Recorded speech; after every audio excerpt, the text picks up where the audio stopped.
All right, and we are live with another episode of the Philosophy of Art and Science.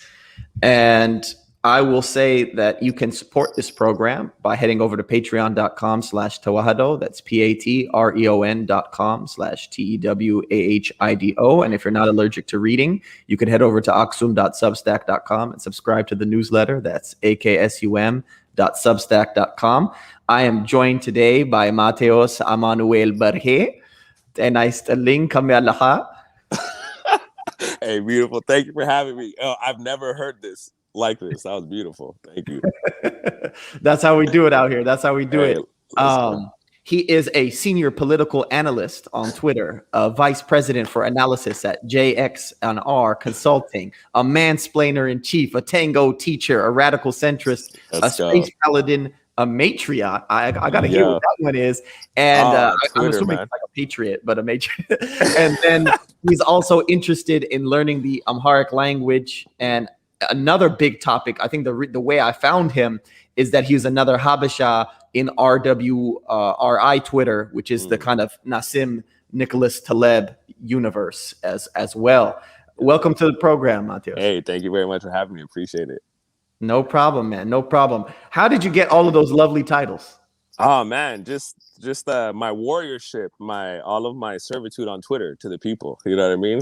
Twitter is a crazy place. It's a place for amplifying everything and turning up, and it'll burn you if you let it.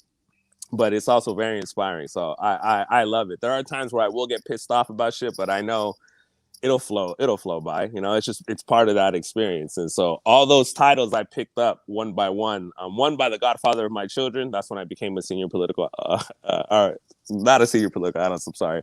When I became a vice president. That was the first time I'd ever done that. And the matriot, there's an Apple goddess on Twitter.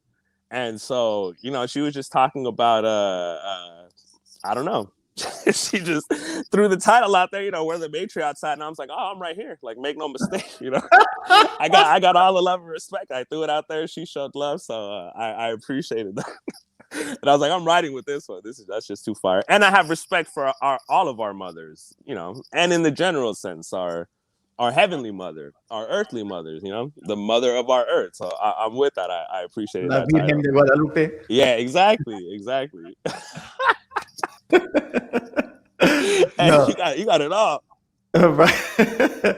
Man, we trying out here. I got a little love for languages, or tongues, as we say in Semitic languages. It's so interesting, that point you made, because there's so many people who say that Twitter as a entity is inherently toxic. I just wrote an article for my Substack about Platonism and how everybody doesn't understand how they're a disciple of Plato.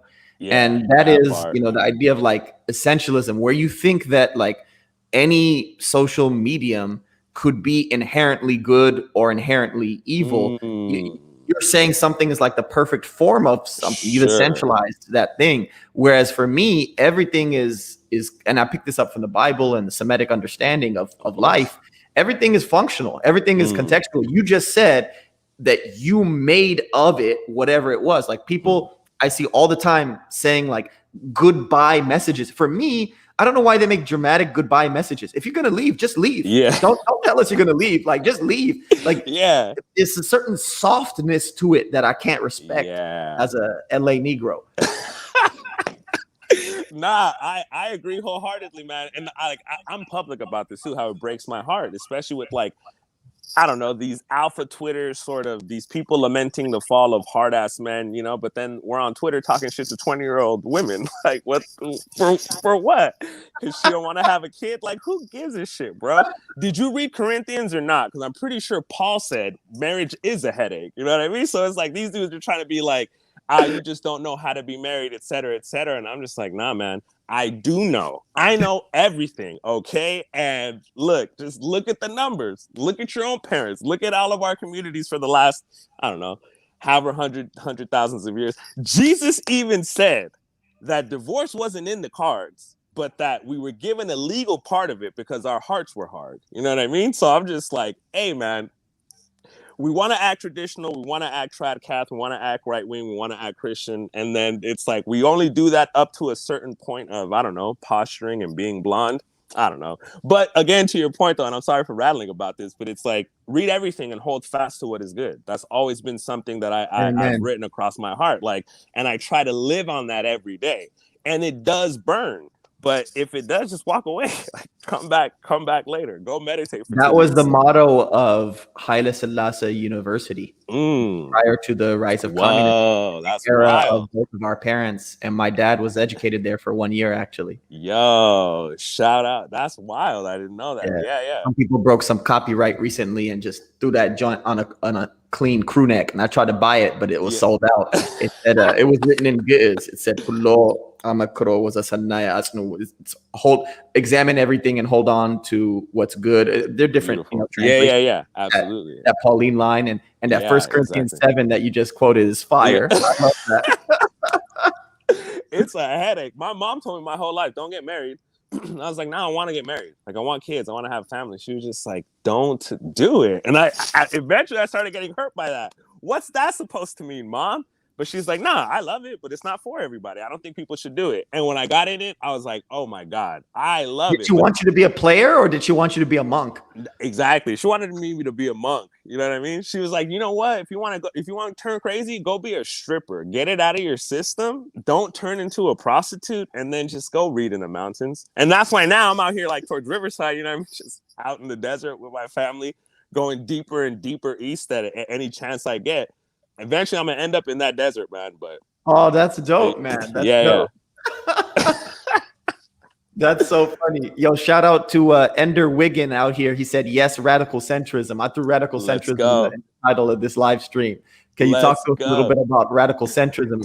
Man. My boy has been promoting alt centrism. Okay. Yeah, it was exactly in that joke. So let me backtrack, because actually in Europe, the Nazis use this. So I didn't know that. Or like the recent races, you know what I mean? It's like a racist thing. I didn't know that. But for me, I mean, when I think of centrists in America, we're watching centrism play out right now in the United States of America. And it's not beautiful, because lives end up being on the line. You know what I mean? But people were looking for this stability, saying, this is what we want. And it's like, look at what you got. And this happens every time. And Malcolm X talked about this. I was ranting about this on Twitter recently about these Southern Democrats who, whenever they need to win an election, he might have called them Dixie Democrats. Whenever they need to win an election, they come out and they talk to you, you silly Negroes, and they make you these promises, and you fools lap that up. And then when they win, they turn away, and you're surprised every time. You cry every time. You march every time. You want to sit here and sing songs together over this shit. And he's just like, it's so sad. So to see it happen again, when people were kind of turning this into a whole moral thing, like, how could you not be, whatever? Like, I didn't vote, because I saw exactly where it was going. I saw where it was going. And it's like, people have to ask themselves this question, I think, and it feeds into a sort of America first that the left doesn't even realize that they have. Whatever we had, they want to call it racial turmoil, whatever, it wasn't bad. It was uncomfortable for people. I get it, and I respect it, and I want to honor them and give them that space. But like, it was whatever, man. And is it worth it to bomb other countries? Like, is it worth it to give up that headache that we had? So now we're going to bomb other children's schools. And if their answer is yes, I'm cool with that. I accept that. But this is their bullshit, where they take a stance up to a certain point, and then, like Pontius Pilate, want to sit here and wash their hands. And it's like, nah, bro, you're still crucifying Jesus. It's you. And the funniest thing is, in our community, I don't know, did you see the videos of DC yesterday and the day before? No. So there were, I don't know the number, but it looked like hundreds or thousands of Ethiopians and Eritreans waving their flags, and they were singing, Ethiopia, my country, Eritrea, my country. And they were protesting against Biden and Blinken, because Blinken, his Secretary of State, it looks like he's, I don't want to prematurely say it, but it looks like, reading between the lines, he wants to invade Ethiopia. Like, Ethiopia is the next thing he's going to do. Bro, because they're claiming there's a genocide in Tigray. I don't even like the word genocide. That's one of them globalist terms they made up, and it didn't help us during World War II. You know what I'm saying? With the mustard bombs that were getting blessed, that UN and League of Nations conventions that are getting thrown our way. But he says he wants there are three different forces in the north right now. He claims Eritrean troops, Ethiopian troops, and the Amhara militia. He said the Eritrean troops need to get out. He said the Amhara militia need to get out. And then we could send in aid workers. For me, aid workers is code for spook. And then Bass, Representative Bass, asked him in the I don't know what's called, not a trial, but like interview. The hearing. The hearing. Thank you. The hearing. In the hearing, Representative Bass asked him, well, are you going to send troops? And he was kind of fishy with it. He said, not yet. You know what I mean? So it seems like he wants to get those forces out to get in. But especially those forces have had beef with the people they're hunting down, the TPLF regime, for like 27 years. So I don't think they're going to leave anytime soon. So like you said, what's interesting is so many Ethiopians and Eritreans we have this thing where we're so obsessed with, we have a saying, kafut futu fitu, rather than the fit or the food item. I care about the face of the person presenting it to me. It's like that's their way of saying form over function. Boom. Function over form. And they're so caught up in presentation that the presentation of Trump gave, I think, Ethiopians and Eritreans the most Trump derangement syndrome, because if they're in the United States, like the reason they came here for American dream and elegant president, and this is the most inelegant president of all time. For them, automatically have to go Biden, because we have to wipe that away. We have to bring the American dream back. And now the American dream is threatening to invade your country. Now, how do you feel? You know, it's wild, man. So what? They're trying to, and like it has nothing to do with us, right? They're looking at Yemen probably, or like Saudi Arabia. No, well, so the TPLF was the regime that defeated the communists ultimately in the United. They were the main people running the show with the United Front that beat the communists in 91 and formed they helped form the modern Eritrean nation state later in between 91 and 93. And then they took over Ethiopia from 91 to 2018. And in 2018, they kind of lost power and they got relegated to just the Tigray region. And in November of last year, they bombed the northern front in the middle of the night of the Ethiopian National Army. I recall that. It just helped them get rid of locusts that were harassing them, like locusts around doing things. And so a war started from November to now. And there have been a lot of like lies and fabrications and back and forth. And a lot of their leaders have been rounded up, but they're still out there kind of fighting a guerrilla war. And some people who are their affiliates are claiming that the Ethiopian and Eritrean governments are genociding Tigrayan people, as opposed to the small, elite group that started a war. I mean, what would America do if Alabama, bombed like a federal building? Like, no, what? Sure. I mean, if they were, never mind. I ain't even gonna go there. I had a joke about the Capitol building and demographics, but I'll just leave that alone. But yeah, exactly. We'll leave eventually, to take up dead prayers. Yeah. I think what was the quote? He said, "I'm gonna run up all them crackers in their city hall." Hey, he did though. That's what. Let's get free. Oh shit, man! It was so not. Freedom was so nice.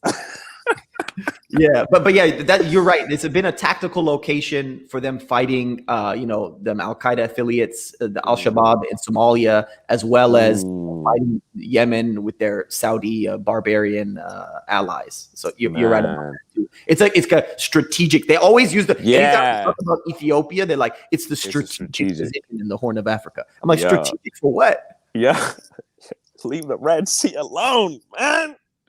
Jesus. The Eritrean Sea, man, leave that alone. The Red Sea.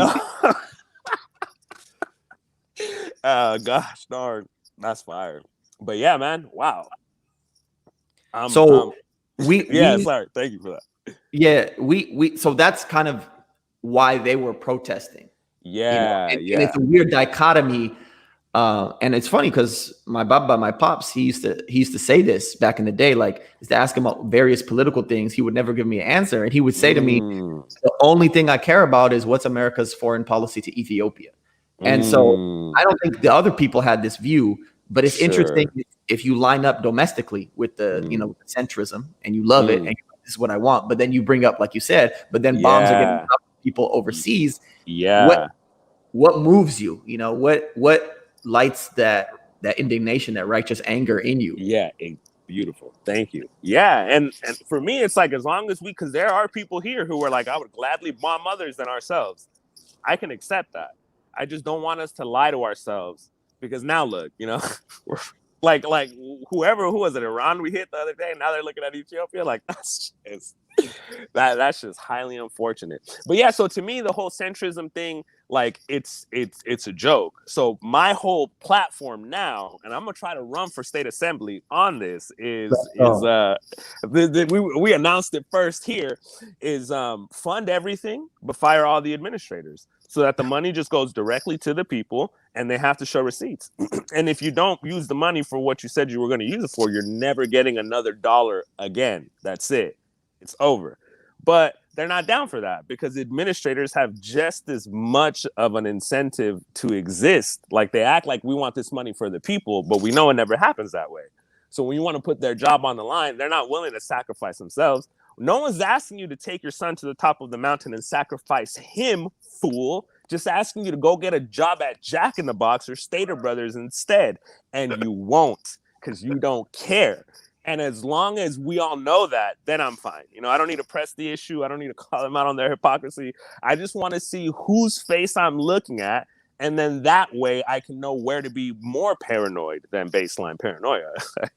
I like that. It's just a call for transparency. Yeah, And exactly. Thank you. Yeah, a call for transparency. That's it. Just tell me what you are and what you want for real, because it's confusing. You make me think you don't care about me, and then you hurt me. You make me think you don't care about me, and then you take care of me. And I don't want to end up a slave again. So it's like, what is this? What was that? Why are you treating me like a baby bird? You know what I mean? Like, I can fly, bro. Leave me alone. But yeah, anyway. So that's where all that comes from. that's They beautiful. always try to make us pick a side, you know what I mean? And it's just like, don't get me wrong. I always say I would gladly go broke. I'll give 80% of my check if it means that we're going to feed kids at school every day. What if we give them bullshit? Like, look, I get it and we shouldn't, but I think it's better to not have children starve, and I would gladly pay for that, But when we take my tax dollars and then pay administrators and then drop bombs, it's like, ugh. I can, you know what I mean? Like, I could react to that. I could flinch at that. That's scary. Yeah, that's where I've been. A long time ago in undergrad, I read Machiavelli, The Prince, and then more recently, I've been rereading some of that stuff. And the biggest kind of insight is the simplest insight that I also learned from Ethiopian culture is don't take people at their word. We've seen Bush, was it Bush Senior, said, "Read my lips, I'm not going to raise taxes." Yeah. That was fire. I love that. It was such a hard thing for me to do because I so much believe in people's agency and freedom and wildness, and I want to be like, I have such a desire to want to just believe people. I'm gullible that way. But I had to zoom out of my gullibility and just say, let me stop taking these people at face value. And let me just pretend everything they say is bullshit. And then I'll verify later whether or not it's true. Exactly. Like you said, so to wipe out the administrative and the bombing class. Just, if we get rid of them, we'll be good, man. We might go broke for a little bit, but then we'll bounce right back because they can't control us. We'll figure it out, man. Yeah. Give Well is one of my favorite. I go to Charity Navigator and Give Well as these organizations that judge different charities. And one of the top charities that Give Well regularly reviews is one in third world countries where they just give them the money directly. Exactly like your plan. Yeah, sure. Your plan is backed by science, bro. It's science. Hey, let's go. Evidence-based. I turned into an empiricist this morning, man. I was fire. But now, you know, and actually, I mean, my mom grew up in Guatemala. Complicated background. Her family's from Izabal. She grew up in the capital of Guatemala. So she grew up during the Civil War. And, you know, her family was on the countryside. She was a kid. So her family was in the countryside. And when that didn't work out for her family, she got sent to the capital. But when I say countryside, it's like her family was in the bush. You know what I mean? Mm-hmm. So they were like, this ain't going to work out. So they sent her to the city. And then that's where she grew up. So she grew up with this awareness of, that it's all. Was it like an indigenous? When you say the bush, it's like an indigenous Guatemalan community that didn't speak Spanish, or no. It was more like people fighting in the highlands. Yeah. So it's like, you know, just like and when they saw, I mean, it was hard, and they sent her to the other side. They sent her to the capital city where she could grow up and get schooling and, you know, all that. And for her, it was always, you know, even looking at the American interests that were at play with the bananas in Central America at that time that allowed all kinds of stuff, you know, like at the end of the day, it was always the way money was getting packaged was the basic lesson that she took from it. So she was like, you can avoid all this or you can democratize war. But at least when you democratize war, it stops itself. Like if you give the money straight to the people and they all buy guns, either they kill each other or they find a balance. Whereas if you concentrate the money, well, then the weapons are only on one side, and then people go and hide in the highlands, and then it, you know, because that's the only advantage they can attain, and it just turns into a whole ass mess. So for her, it was just like, if you just give people the money directly, that whole problem gets solved. You get rid of it all, but don't allow administrators to exist. And I was just like, man, that's Thanks. Mom broke the knowledge down to you. Yo, my mom was real, man. She communes directly with God and just would give me bits and pieces, just gold nuggets. It was a wild upbringing, but it was beautiful. That's amazing. And so she was Guatemalteca, yes, and Pops was Ethiopiano. Yeah. He's Ethiopian. Talk to me about that, because it's so funny when I first started interacting with you on the RWRI Twitter. I was shocked that another Habesha was interested. Another friend, Heywan Simone, who was on this program, she's out in Germany. She's also a fan, but more distant of that community. We had both read Black Swan, and I think she might have gotten to Anti-Fragile. I've mostly just done like the Medium articles. I need to catch up. Okay. I own Anti-Fragile and Skin in the Game, but I haven't actually done the work yet of reading it. Okay. But I saw you on there, and I was like, oh, I thought you were Eritrean, because you had kind of a Tigrinya last name, and you said you were Catholic. And those are kind of two clues that I was like, okay, probably Eritrean. But maybe not, because otherwise he'd be Orthodox, and then he could have done Tigrinya or Amarinya or any of the other languages. But talk to me about that, because that was interesting. You surprised me and said you were Ethiopian, and I love it. Yeah. Well, see, my dad is from Ethiopia. Our family is from Eritrea, and so for my dad, you know, after the war, or he left before the Civil War had started in Ethiopia, and so for like 60s or before the 90s. Before or you know what? Maybe. I mean, I think he came here maybe in the 70s. Like, okay. You know, early 70s, maybe in the 60s. So I'm okay. Yeah, and you know, I mean, and this was the issue, because my dad, like, not that he wasn't open about it with me necessarily. It's just my dad is a very forward-looking man, a very forward-thinking man. So it's not so much.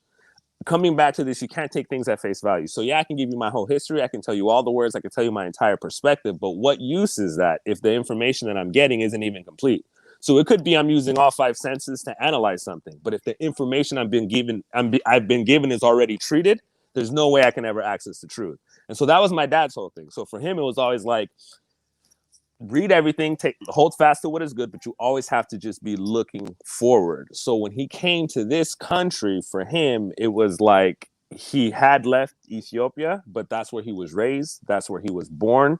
But I mean, so if we're speaking, he was born in the Ethiopian Empire with an absolute Christian king. Actually, shifting to constitutional monarchy, but we had a king.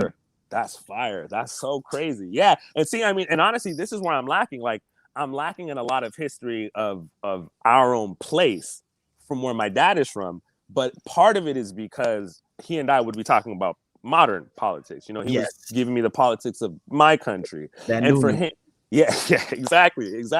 And for him and my mom, I mean, it is spiritual. It's like the land that you're born in is the land that God places you. So yes, we all have roots, and that's 100% the truth. And there's nothing I could ever deny of where I'm from. But my parents taught me that I can't deny where I was born. Like, just because I feel uncomfortable, or just because I don't speak my father's languages, or just because, you know, like, there was no room to sort of have these, I don't know, holes in your identity or whatever, you know, because when I meet Habesha people, when I start talking and I tell them what I do at night, stare at the moon and write poems, they're like, why do you sound like my grandpa? You know, like straight up.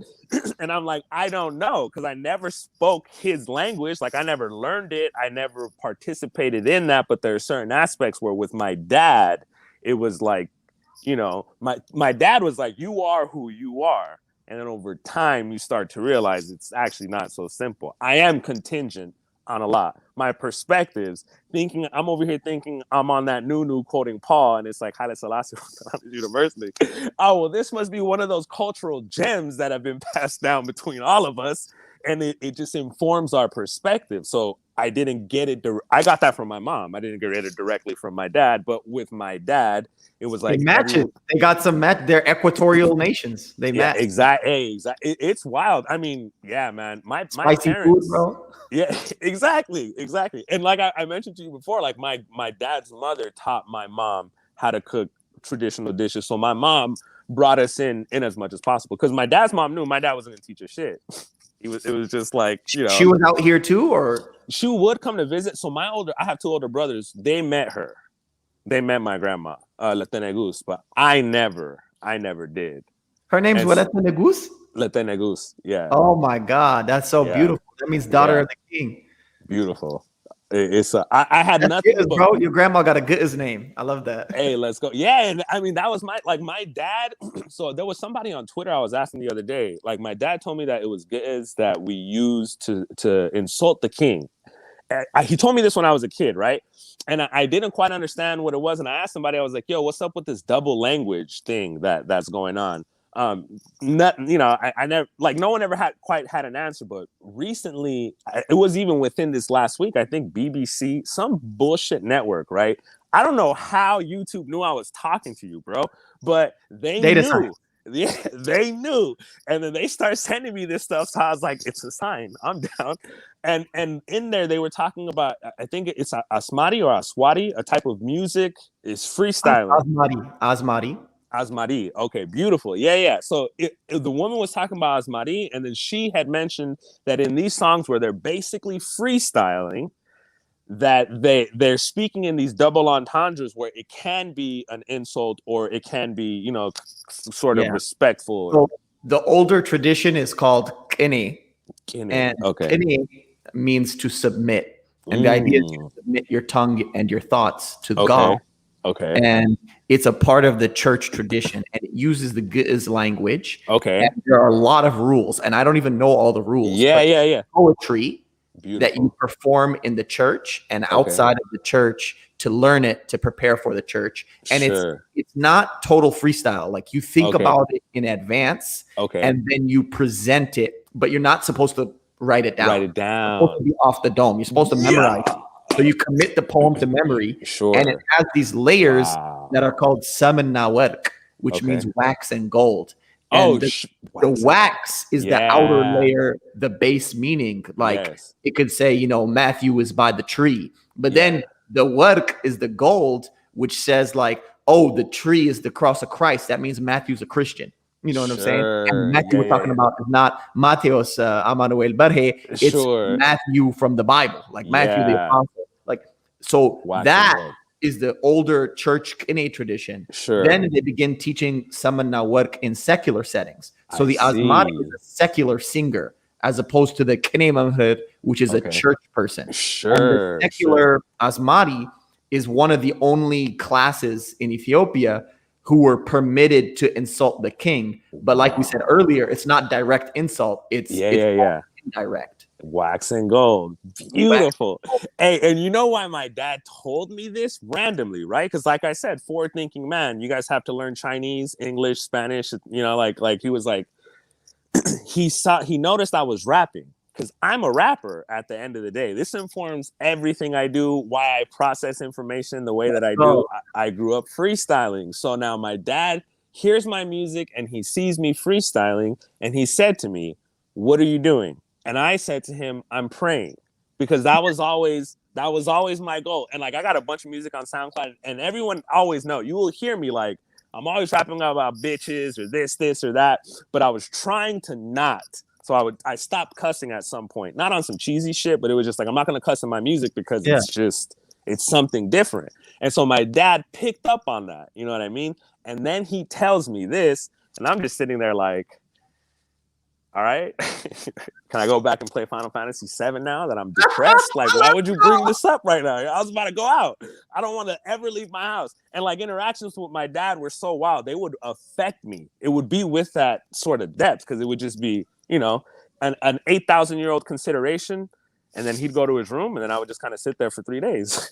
And then you're back trying to battle Sephiroth. Yeah, exactly. I had to go to Sephiroth. Then I could go back out into the world. You know what I mean? I was like, I get it, man. I get monks. It's appealing. Man, that's so funny. Yeah, I used to play Final Fantasy VII with my cousin all the time. Bruh. People are replaying it now on like PS5, but yeah, exactly. Have you seen the remake? I have seen. I haven't played it. I've seen like on YouTube, but I have not played the remake. It's beautiful. I played with the Cloud as an assistant in Smash Hearts. Oh, let's go! Wisdom. See, man, this is wisdom. That's so fire. I introduced my kids to all the old school games that I grew up with, all the Japanese ones too. I was super into Japanese RPGs and all that. You know what I mean? So now that everything is popping back up, my kids are wild. Go ahead and plug the SoundCloud so people can know it, and then I'll throw the link up later. Oh, sure. Oh, you know, man, I haven't even uploaded to it in so long. I don't even, but it's like, it might be SoundCloud/Matios or SoundCloud/Matios B. I'm not even sure. Yeah. So we'll look it up. We'll look it up after the live broadcast. Yeah. I still write. I just like you're an artist in many different ways. So you're a poet. You do poems to the moon at night, right? Let's go. Yes, sir.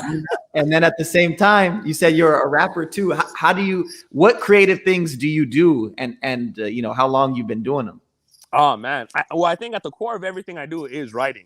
So I think like that's how we connect, you know, and that's my benefit on Twitter is I'll switch to Twitter when I'm writing something else. So I already got those juices already going. You know what I mean? Like I just need to take a break.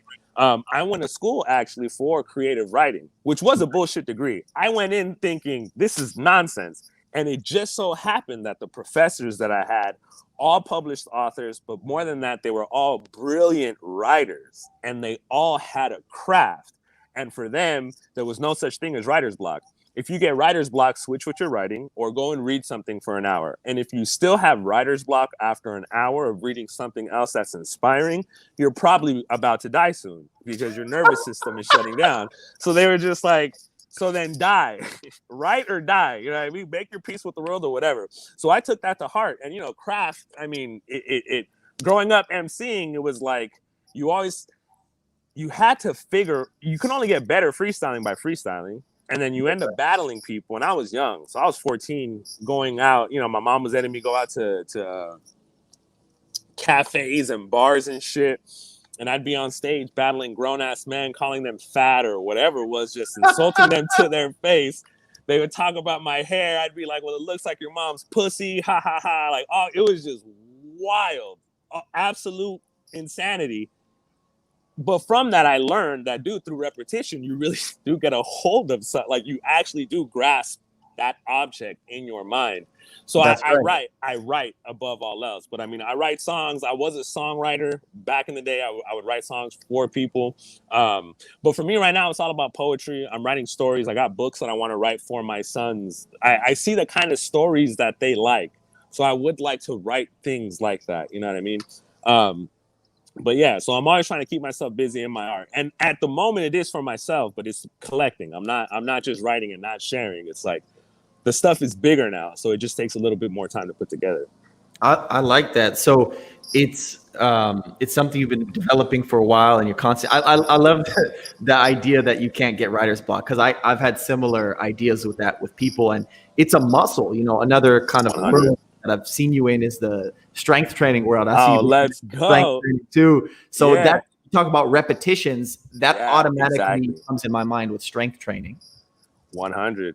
Yeah. Shout out to Starting Strength. Shout out to Strength Code. They taught me all that. It's wild. And, you know, it's funny, man. Again, with the Twitter, the shit talking with exercises and all this kind of stuff. It's like people, Guru actually mentioned this, Guru Anaerobic, another guy off of that corner of Twitter, and Grant, they were talking about just doing anything and having consistency in anything is how you kind of build up the structure to do anything else after. So it's just better to do something than nothing at all. But with the strength training, you're putting weight on your back. And I don't even go that crazy. And my coaches yell at me because of it, because I'll back off. I don't do linear progressions all the way like they do. But their idea is just keep going. You know what I mean? Add another 5 pounds, do the thing. And if that doesn't work, well, then kind of tweak it in this way. But you have to be consistent. You have to be in there 4 days out of the week or whatever it is. And then you do get the benefits of it. Like you do get those effects. It turns you into this. And this is a metaphor for everything else. Like it hollows out. It turns it into an instrument, whatever craft you're repeating constantly. It's there to be grasped and grabbed and held. And without it, it's sort of this watery thing that you have to be inspired for or whatever, you know? I love when I see fighters talk about, I wasn't feeling it, and then they win anyway. I love that shit because it goes to show you. Like, we want to sit here and act like, you know, oh, I've been inspired and God has told me I'm going to win. Well, like, what about the guys that don't feel that? They still have that doubt, and they sound like David in the Psalms, lamenting, crying that they're being persecuted, and then they walk in there and knock somebody out. It's fire. Like, it has nothing to do with what you feel, just what you do over and over again, and that will show in crisis or whatever. That's right. One of my favorite fight coaches is John Danaher, and he's got he was a GSP scary dude. Coach. You know him? Yeah. Oh, yeah. I've been to 2 seminars that when he came to LA, he was at Enzo Gracie's in the Wilshire area. Okay. What's his name? Sean Williams was his he learned at the same time that Enzo's in the 90s back in New York. He was running a gym here. He just moved to Tennessee, but he was running a gym here in LA before the plague shut everything down. And I learned an arm bar and leg lock from him. I'm into more of the strangles, but like the rear nakeds and the triangles. But yeah. But I learned arm bar. I mean, those things are necessary. And one of the things he says is like, too many people think it's all about like mentality. But if you're all mentality and you don't put in the repetitions to get that muscle memory, that mentality is not going to do nothing for you. Like he's like, you need a basic, like maybe 1%, 5% mentality just to have the confidence to get to the situation. But after that, it's like what you said, like you need to do it. You need to do the reps, like you said, 4 times a week. Like, and your muscle memory will kick in even if your confidence goes down a little bit. 100. That's fire. Yeah. I don't know. Like I get it. People with you know, especially now, people love mentality, man. Mentality gets us killed. Like fuck, repetition keeps us safe, man. But with too much mentality, not enough repetition. I love that. So you've been writing, you said, for yourself. You were rapping to battle rapping. It's very interesting because they're like 2 different types of, I think, MCs, right? There's the battle rapper, which is similar to the punchline rapper. The storyteller, right? The Nazir, the Slick Rick, you know what I mean? The Mortal Technique for me, the MFD, RIP, last Halloween. Hey, let's go. Just saying. Thank you, for real though. And so they're different styles, and so it's interesting that you started off on the more in the moment, like firing at people, but now you're doing a more storytelling long form. Oh, Pat Poos, Andrew Wiggin said Pat Poos. Yes, hey, let's go. Hey, Andrew Wiggin, that's a fire name too, man. I love that book. Pat Poos reminds me of papusas in Los Angeles. Makes me hungry. Pupusas. Shout out to the Salvadoreños, though. That's funny, man. Exactamente. And so we were on so many different topics, but in repetitions, I'm so glad you had this fervor in terms of strength training and in terms of writing repetition, because even though you haven't had access to it yet, I've been providing one of many things on the platform, building out tools for people to self-teach the Amharic language using the videos that I have.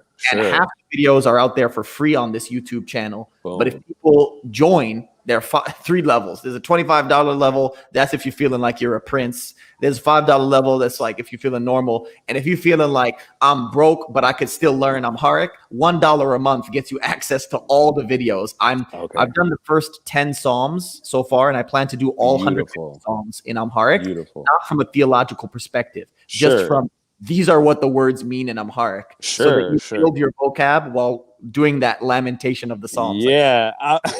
I was just about to say, that's going to be my codex in my soul. The whole Psalms and Amharic. That's fire.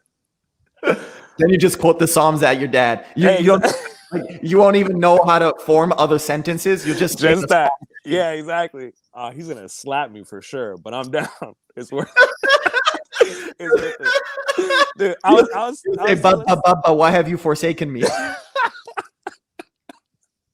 Honestly, though, I was telling one of my boys the other day, my dad, when he realized, because I have 3 sons, so when he realized that I had 3 kids in my 20s at an age before he had 3 kids, he literally almost hit me. And his question was, you think you're better than me? You think you're more of a man than me? And I was just like, hey, bro, this is Riverside, dog. Like, what do you want an orange, sir? Like, what's up with this? So I start quoting the songs of my dad like that. What are you really trying to say, huh? You think you're a king, huh? That's so funny. Yeah, that's such a Old Testament mentality that I didn't realize is like progeny. Like people don't think about it, but it's funny because it's like Old Testament Bible, but it's also like evolutionary biologist mentality. Sure, yeah. How much seed do you have, bro? You got more seed than exactly. More effective. You think you're better? Like, nah, Dad. I was in the desert with my wife, Dad. That's what we do out there. You know, like what do you expect? There's only so much Netflix I'm interested in. Oh man. Well, that's so funny, bro. So with your kids then, do they run into the identity questions too, like Ethiopia, Eritrea, Guatemala? Man, not really. Nah, like they get it. Because that's the next gen. Yeah, exactly. Like, and I was lucky to have my mom, right? Because like so my mom is from Guatemala. She's from Izabal, and Izabal is the only Atlantic-facing coast in that country. So one can only imagine what these people look like. In fact, they have a phrase over there, negro como petróleo, meaning black like petroleum. That and it's because people are black, like they're black as fuck. So my mom, they're Garifuna by any chance? Garifuna is that the West? They have. I haven't been to Guatemala, but I was in San Pedro in Honduras. And I went to the border where Belize, Guatemala, and Honduras are on the Atlantic side. Yeah. And they had in Honduras, I don't know if it's the same in Guatemala. They had pockets where like you're in more of the city, for example, Puerto Cortes over there, and everybody looks mixed of everything. Like it's African and European. Sure. And they had they called them Garifuna villages. Where you think you're in Africa, bro. Yeah, like, that's nobody. They don't even look mixed, bro. They don't look Indian. Yeah. They don't look, you know what I mean? They don't look indigenous. They don't look European. They look blacker than me. Like they're exactly. Yeah, so I don't think my mom is from the Garifuna, only because she would have. I think that is something that she would have known, right? Because like our heritage, even on my dad's side, or on her dad's side, excuse me, goes to like the UK. So black people in the UK at some point, and then somewhere around there, they're German. but it's through that sort of network, and it's like way out there, right? Like we don't even identify as that. As the German has nothing to do with us, and the black people in the UK, my mom identifies with that because they're black. So obviously, they came from the Atlantic and then So went your out that way. mom looks Afro-Latina to people? Yeah, she does. I mean, to some people, she looks black. You know, like some people don't even like. Yeah, and so that was the thing with my mom when she was raising me. She was like, "You're black," and what blackness means is we're all tied to the continent. Now, here in the Americas, people in the States they underestimate how much the diaspora does have an effect in Latin America. Like it wasn't just pure absorption, and now we all dance cumbia, which is an African word, merengue, also an African word, salsa, which was a mixture of all the African musics. You know, like besides that, they're very much aware of the diaspora, of all of the history. My mom commented, like in Guatemala, we don't got, or you know, I'm sure there are places, but the mentality, you know, the vibe with in her community was we don't got no statues of no Spanish guy. Like we respect them, we respect our ancestors, we respect our history, but this is a colonial beef. Like even Spaniards who were born in this country don't fuck with that empire. So it's like we're not going to identify with that necessarily. That's where we came from, and then we broke off from that. So my mom would be like, we had statues of a guy named Tekunuman, and Tekunuman was a resistance fighter. You know, he fought against the Spanish invasion. That's who they have statues of up right now. So growing up, for me, my mom was just like, "You're black," but having an understanding of like the nuances of ethnicity, being that my mom is from Guatemala, there are a bunch of people who look alike who are all different. My dad is from this region in Africa where there's a bunch of people who look alike, they're all different. So now in America, as I got older, I started being told, well, you're not African American. Now, I didn't necessarily agree, but I understood what they meant, that there's an ethnic or not, I don't even want to call that ethnic because fuck what they did to us. They call it ADOS now. They try to call it ADOS now. Oh, man, yo, those people are wildin'. ADOS, right? Like that's that right-wing group. Yeah. No. Okay. African descendants of slaves. They talk about, for example, reparations. They wouldn't want you and I to get them. They would, and they're the ones who complain that like Obama and Kamala are not from the continental United States. Like Kamala is like American, and then Obama's Kenyan. So for them, like reparations, if and when they happen, should not go to the Africans and the Caribbeans and from like an ethnic sort of like we'll use the term ethnic loosely just for like this region. I think from an ethnic point of view, it does make sense. Like we have these different histories, so I get where they're coming from. But when they start talking shit about Kamala or Barack, who are people I don't fuck with whatsoever, now you, to me, when I hear that, now you sound like a coon for real, because they're doing this American exceptionalism bullshit, but they're keeping it within this range. You know what I mean? Like, so to get that foolish or that arrogant, which the way they kind of express themselves, I think is misguided. I think ethnically they have grounds for saying this, and I understand it. I understand it completely, because like. I grew up in South San Diego, right? We have people in Southeast San Diego. Now, in San Diego, that phrase Southeast means something different to Black people than it does to Mexicans. It's just a trip. It's just how the things broke down. You know what I mean? Now, the Black people in South San Diego speak a little bit more Spanish than Black people in the Black part of Southeast. And actually, we have Habeshas in Southeast, Somali. Like there's Vietnamese, all kinds of people are out there. You know what I mean? So like even within us in America, like when they talk about Black people, like we really are Black peoples. We took the music of hip hop from the people that were out in New York, who took certain aspects from the people who were down in the South. So like we are different, raised in different regions. And people are finding out who forgot or didn't know in the first place. Biggie Smalls is Jamaican. So Biggie Smalls reparations. Let's go. Yeah, see, that's man. And like when they start playing that game, oh my bad. Can you see me? Oh, you good? You good? Yeah. MF Doom is from the UK. Immortal Technique. My guy is Peruvian. Yeah, exactly. See, and that's the part. It's just it's. I can, there's a voice of a house Negro that we hear, and everywhere I hear them, they make me mad because they try to continuously speak for people. So that's kind of where I took a back seat on certain issues, right? When people were like, hey, you don't have all of the history to be speaking for everybody, I was like, I respect that. Like, I'm down with that. I can't be out here. I could always speak the truth, but I can't be out here trying to front like I went through these things and, you know, whatever. Even though, I mean, I'm not trying to compare anything. Like, I'm always trying to stay away from that. You know what I mean? But I think when they use language like that, they're just completely divisive. And they're low key, like, it's like, where does light skinnedness stop? Because when we start hating on people from other countries, we're basically calling them more light skinned. And I'm like, if we have a problem with light skinned, does that include you? Like, if your grandparents had green eyes, should I not trust you since you were in the house and you were chilling and they knew how to read, which is why they went to college? Like, can we talk about that? You know what I mean? But I mean, I even posted on Twitter recently, like, why all these suburban blacks always want us to be quieter? You know, they'll pull me aside and be like, hey, we don't gotta. I'm just like, we're nothing. I don't fucking know you. You know?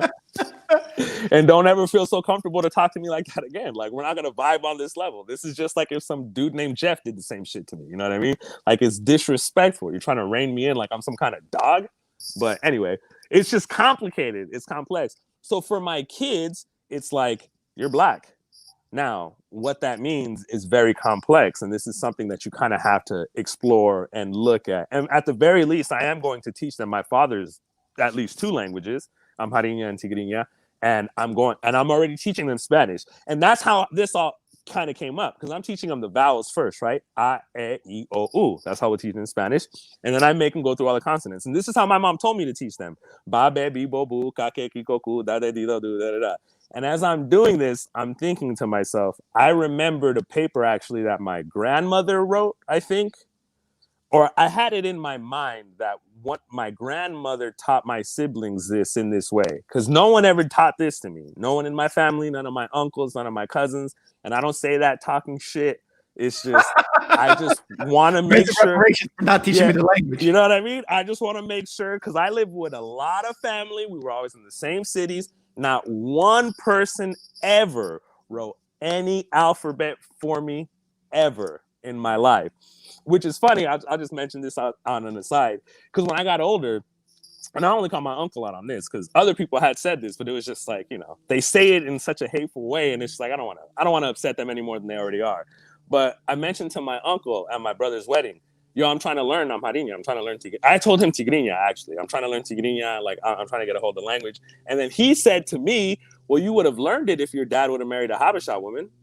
And I was like, I mean, maybe, motherfucker, but I taught myself Spanish, you know? So, and he was just like, oh, shit. Like, that's not the case. I've seen people, and I can name names too. Got him. I can name names. People who are full-blooded Ethiopian. Yeah.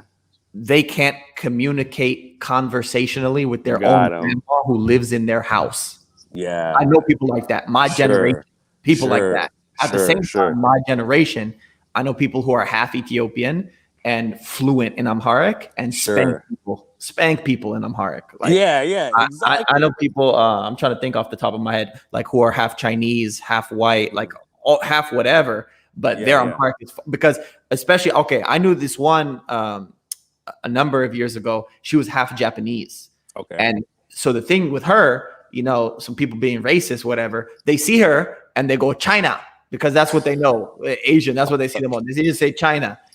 And she murders them, then she resurrects them and burns their names in Amharic. Oh, man. In Amharic and Japanese. And so she was fire. Yo, that was beautiful. Raises them from the dead and baptizes them. Oh, man. Jesus Christ. Yeah. So shout out to your uncle.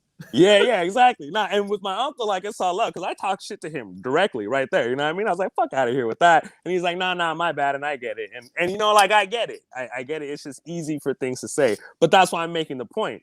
It's like, whoever wrote me an alphabet, because it turns out that I would 100% teach myself if I had the consonants and the vowels, because that's what my journey has been. And that's why when I saw you, when you hit me up, like, yo, I got, like, here's part of what I got, I was like, dude, thank you. I'm building it out. I still need to finish. So I need to finish it out. But my goal is to Sure. build out all the consonants and the vowels, have that part free, and then Sure. have First John free, Gospel of Beautiful. John free, and then Psalms interchanging. Beautiful. At Yeah. free $1 a month.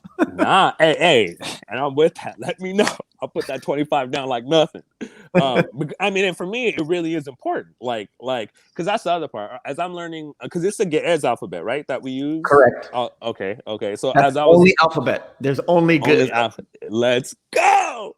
Then So Tigrinya and Amharic have made modifications over the years for certain. Sure. For example, there's a city in Tigray, Makala, and they pronounce it Makala. Most people say Makale.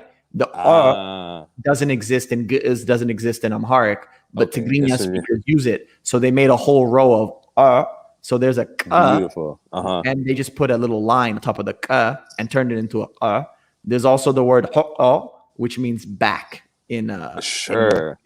And so there are certain modifications they've made, just like you see like if you ever see them Scandinavian countries, they got the Latin alphabet, but they put like the dots in them. All the umlauts and the extra strikes through the it's like that. Okay.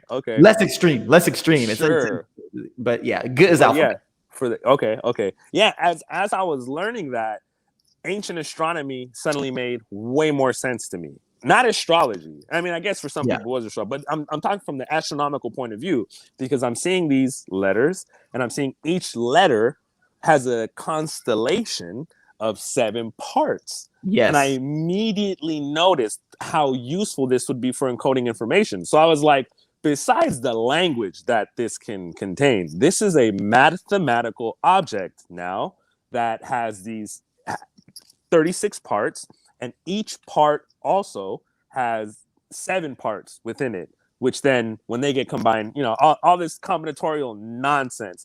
But the fact that it was in the written language, that I could kind of tell with what was ha, what was huh, and what was hey. I didn't study that much, you know what I mean? It was right there written into the language. I was like, yeah, man, I'm messing up. And I go so deep into so many other histories that it's like, I want to be able to approach our own in our language. I would love to hear from firsthand accounts. I want to be able to wrap my head around the objects. And I know that, like, as I meet more and more Habeshas, I hear how multilingual everyone is. And I figured out what the hack was, actually. Because, I mean, we are all geniuses. We'll say that, you know what I mean? But it's the vowels. It's like what is actually 3 different sounds if you cut it off early or you cut it off later, you know what I mean?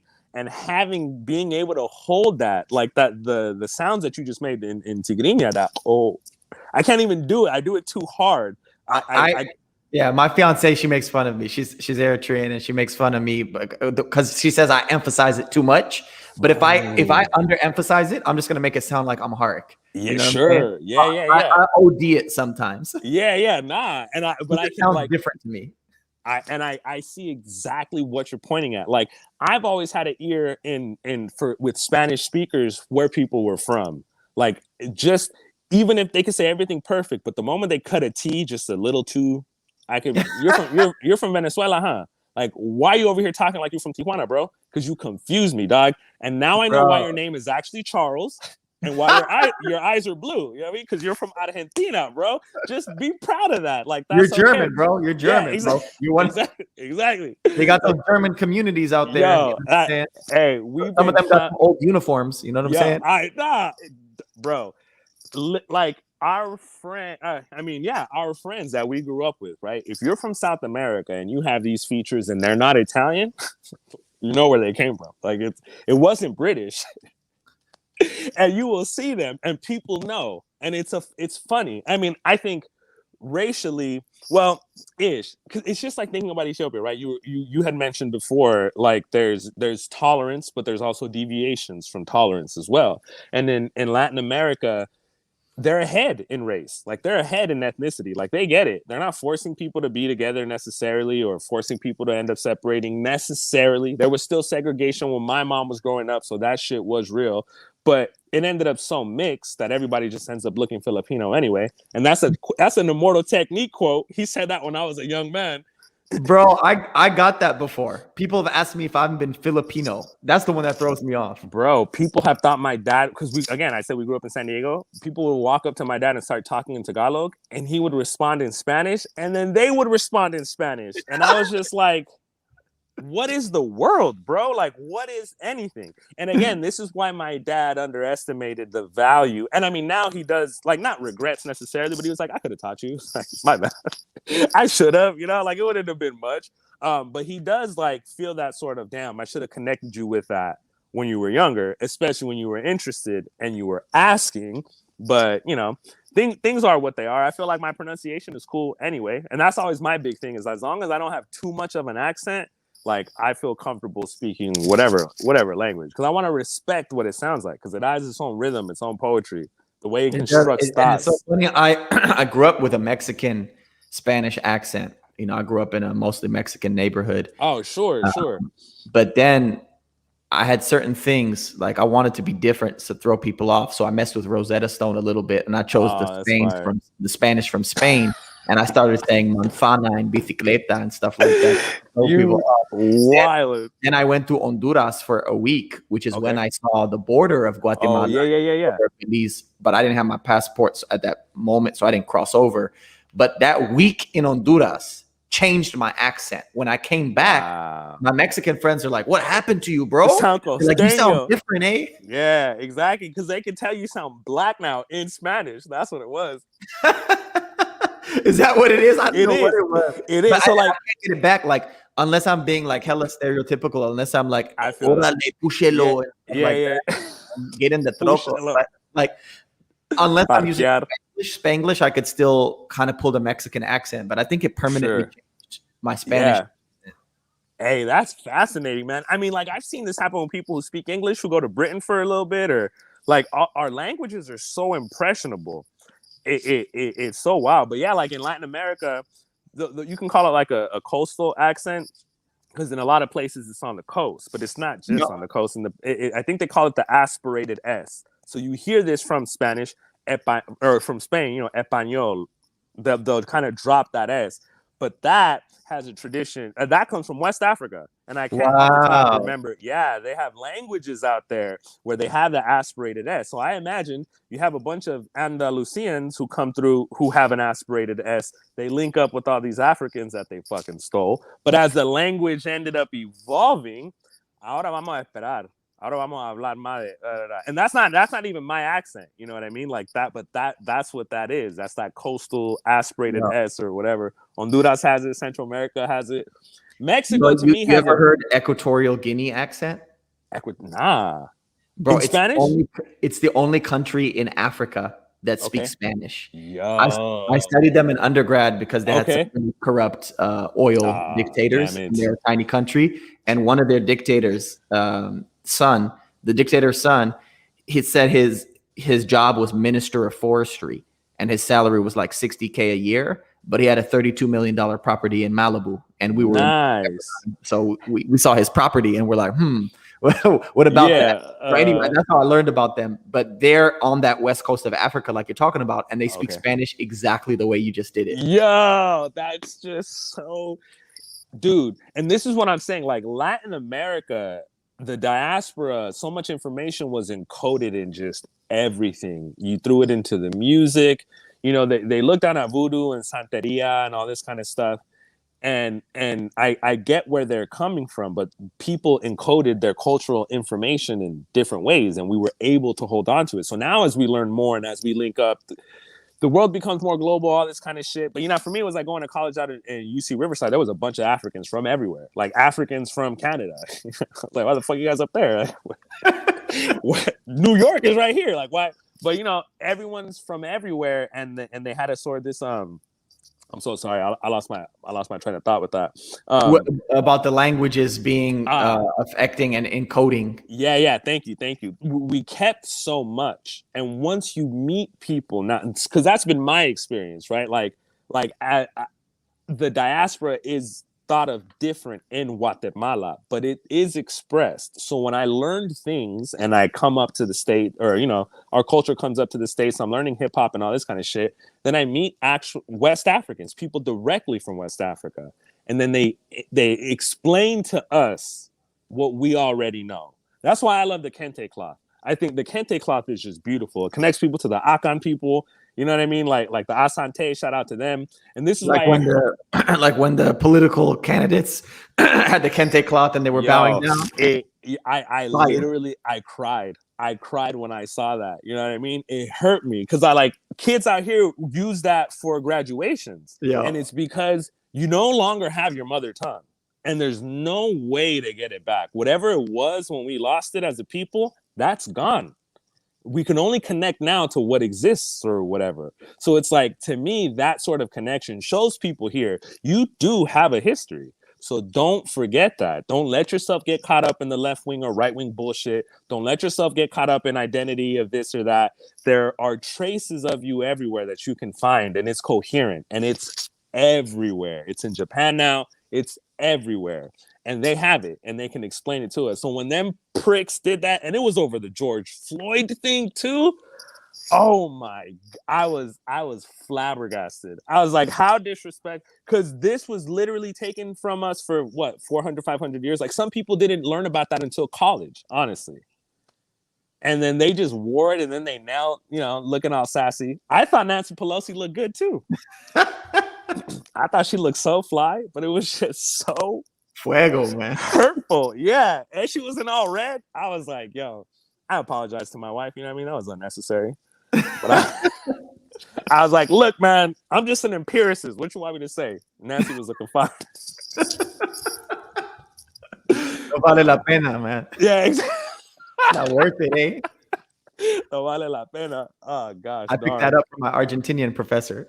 Oh, that's excellent. Let's I had go. an Argentinian professor. I had a Spaniard Mexican teacher. I've had a Venezuelan teacher. Yeah, those were my Spanish teachers. Oh man, those are my three favorite types of European: Spaniard, Argentine, and Venezolano. Let's go. But we're advanced, they don't get offended by that kind of shit. No. We're in America, so the J thing. She was playa. She would say, "Oh yeah, playa," instead of la playa. Yeah, feel me? I'm like, you guys need to be less drunk when you speak in public. That's so unbecoming. Then look at what they say about us, Oh man. So I'm glad that you are able to make these connections with the cultures colliding and the way in which that even affects the language. I would see even my sister and other people trip up if someone has like a slightly different accent. But the beautiful thing about Amharic and Tigrinya is, and I've been learning more Tigrinya over the past year. I just speak a little bit, but obviously I could read it. And when I read it, I'm able to understand a lot more because the consonants, especially in Semitic languages, any big word is based on 2-letter and 3-letter words. So that even if you didn't know that big word, if you come across it, you see the roots in it. And those roots are shared not all the time, but often across Hebrew, Arabic, and Levantine, and Amharic and Tigrinya as well. So you'll start to see that. So especially between Amharic and Tigrinya, and especially if you're like in a biblical context or a church context, beautiful. All the words are the same. And then the thing that's additionally interesting is Ge'ez and Tigrinya are closer to each other than Amharic and Ge'ez. Oh, I didn't know that. But okay. Amharic often straight up just uses the Ge'ez word. So so there's that. Yeah. So for example, we have Timirt. Okay. Timirt means teaching or learning. And Tigrinya, they say Timirti. Okay. Timirti. Yeah. Learning. So that's so wild. I hope you partake in the Timirt and the Timirti that's on the channel, and hit me up, man, because we're gonna get you there because I think you're a great self-starter and self-learner, and you'll be able to connect all of the dots and study our own history out of the mouth of the horse. Yeah, exactly.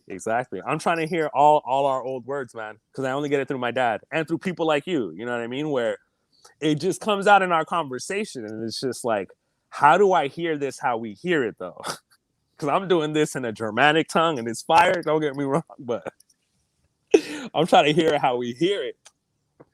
Yeah, no, and that's ultimately also because you're a creative person, the difference between the performative word and like the written word, which is funny because the written word, sometimes you'll see this in the writing, and I point this out in my videos, but you have a word like gonna, it's spelled ga and na, so you'll have Okay. the consonant vowel. Gonna.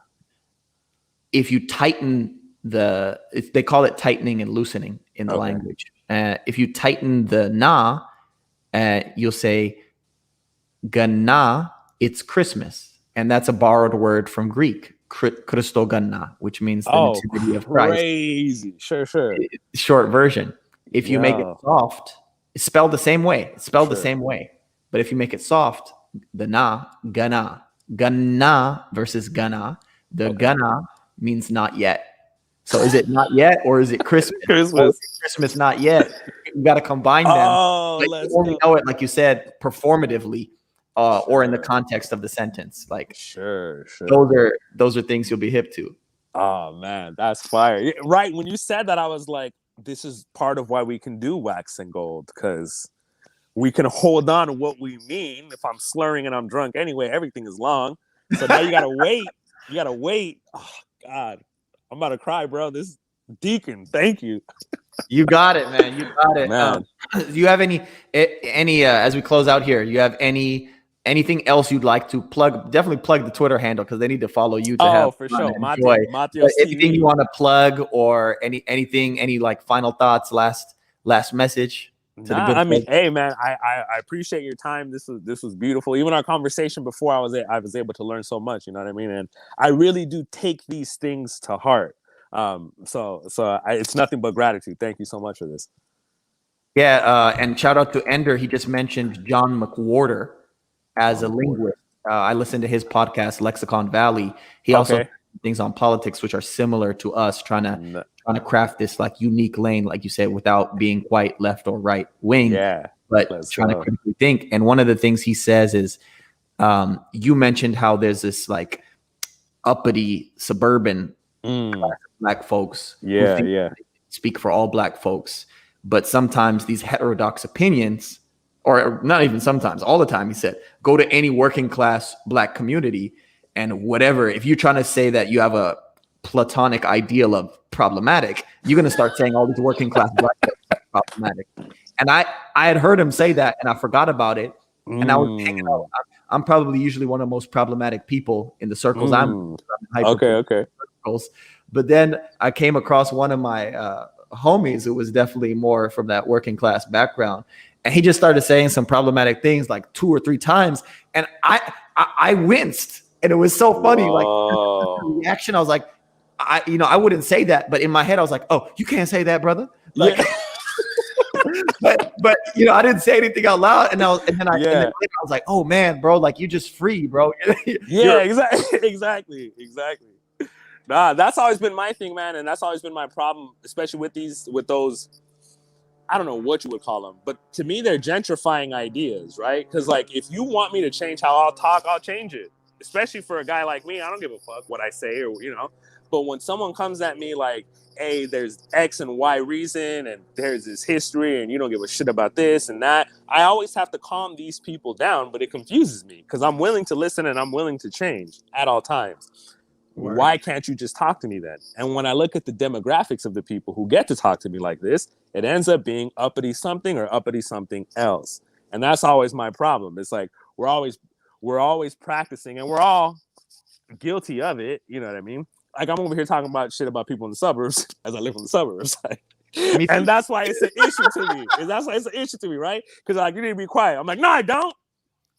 And then I do though. I was like, that was unnecessary. I would never do this back home. What the fuck am I doing this over here? So like I get that sort of balance, but it's real, man. Working class is where it's at, and I feel like we keep putting ourselves in a position to end up fucking them over, trying to control them. And inherently, we're writers and speakers, you and I. So that makes us part of the chattering class. And by being a member of the chattering class, we can talk shit about the chattering class. Just like the Bible is such a unique book because it's so different than every other book, because it's a group of people criticizing, the Gentiles, the other people, but also criticizing themselves. It's the most self-scathing thing, and maybe that's where a lot of Jewish humor comes from in the first place. Hey, that's what's up. Self-deprecating, self-critiquing book. So you and I, as those suburban blacks, get to critique the blacks and remind them that there are working class blacks too. Yeah, exactly. Leave them alone and give me my coffee. That bunna. Like I'm sorry, I keep rattling off. I'm sure you gotta go. But the first time I had bunna with my mom, she was like, "Bruh, you ain't ready." I got high off of coffee. I was like, "This is how we're supposed to drink it." And now I understand. I used to make fun of dumbass Europeans for always having them small ass cups. Well, now I know why. I learned it through my mom, through my dad's mom, and I do espresso now just to be transparent. You know what I mean? Just to be transparent. That's straight to the veins, or how do you take? Oh man, if I could, I would. Honestly, I used to take caffeine pills just to get my heart into a certain range, but as I get older, I'm like, that's not. You can't do that. You can die if you do that. Actually, yeah. So I felt that. Well, this has been a pleasure, Matios. Hey, likewise. You're welcome back anytime, any topic. Let me know. Appreciate that. Oh, for sure. Let me know because I be wilding. All right, Henok, you have a good one, sir.